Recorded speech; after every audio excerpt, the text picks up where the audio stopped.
Nous avons tendance à croire que nous serons sauvés uniquement en croyant en Jésus. Toutes les dénominations sont convaincues du salut par leur croyance et beaucoup de gens pensent que le baptême de Jésus est tout simplement l'une d'entre elles. Mais ce n'est pas vrai.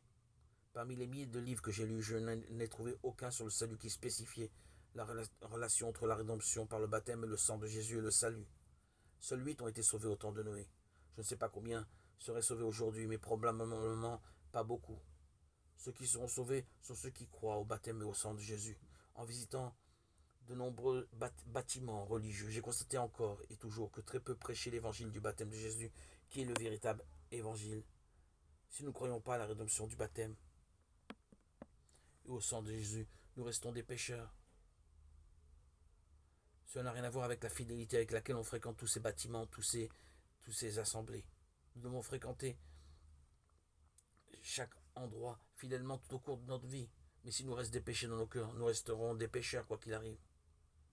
Si nous avons fréquenté de nombreuses églises de Dieu pendant 50 ans, 60 ans, mais que nous avons toujours des péchés dans nos cœurs, notre foi pendant 50 années n'était qu'une leurre. Il vaut mieux n'avoir qu'une seule journée de vraie foi.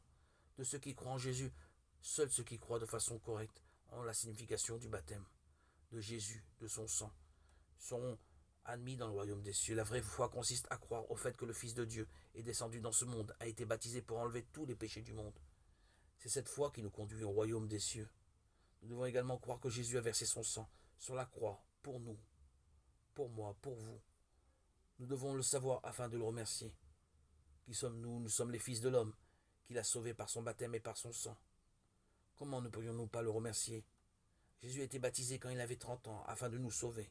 Par ce biais, il a enlevé tous nos péchés et a reçu le jugement pour nous sur la croix. Quand on y pense, on ne doit pas cesser de remercier, avec humilité. Nous devons savoir que toutes les choses que Jésus a faites dans ce monde ont été accomplies pour notre salut. D'abord, il est venu au monde, il a été baptisé, a été crucifié sur la croix, ressuscita des morts au troisième jour, et désormais est assis à la droite de Dieu. La rédemption de Dieu s'adresse à chacun de nous, sans exception. Le salut de Jésus s'adresse à nous tous, à vous, à moi. Louons Dieu de son amour, de sa bénédiction. Jésus est descendu pour nous sauver, vous et moi. Et la rédemption de son baptême s'adresse aussi à vous et à moi. L'évangile n'est pas un conte de fées, il est la vérité qui nous libère de nos vies, de nos corvées, et qui nous amène au beau royaume de Dieu, la foi et la relation entre Dieu et vous-même. Il est descendu de ce monde afin de nous sauver, il a été baptisé et a reçu le jugement sur la croix pour effacer tous nos péchés. Quelle bénédiction pour les fidèles de pouvoir appeler Dieu leur Père. Comment croire en Jésus notre Sauveur et être sauvé de nos péchés par notre foi? Cela est possible grâce à son amour sans limite pour nous. Nous avons été sauvés grâce à lui qui nous a aimés le premier.